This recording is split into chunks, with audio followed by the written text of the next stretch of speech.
મંત્રી મુળુભાઈ બેરા તથા કૃષિ મંત્રી રાઘુજીભાઈ પટેલ, વનમંત્રીના સચિવ તેમજ કૃષિ મંત્રીના સચિવ સાથે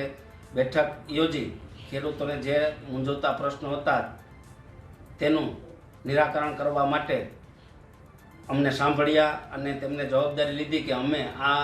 તમારું રજૂઆત કેન્દ્ર સરકારમાં મોકલશું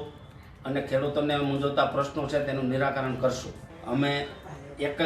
વસ્તુ કહીએ છીએ કે ઇકો સેન્સિટિવ ઝોન નાબૂદ મંત્રી મુળુભાઈ બેરા તથા કૃષિ મંત્રી રાઘુજીભાઈ પટેલ, વનમંત્રીના સચિવ તેમજ કૃષિ મંત્રીના સચિવ સાથે બેઠક યોજી ખેડૂતોને જે મૂંઝવતા પ્રશ્નો હતા તેનું નિરાકરણ કરવા માટે અમને સાંભળ્યા અને તેમને જવાબદારી લીધી કે અમે આ તમારું રજૂઆત કેન્દ્ર સરકારમાં મોકલશું અને ખેડૂતોને મૂંઝવતા પ્રશ્નો છે તેનું નિરાકરણ કરશું. અમે એક જ વસ્તુ કહીએ છીએ કે ઇકો સેન્સિટિવ ઝોન નાબૂદ કરો.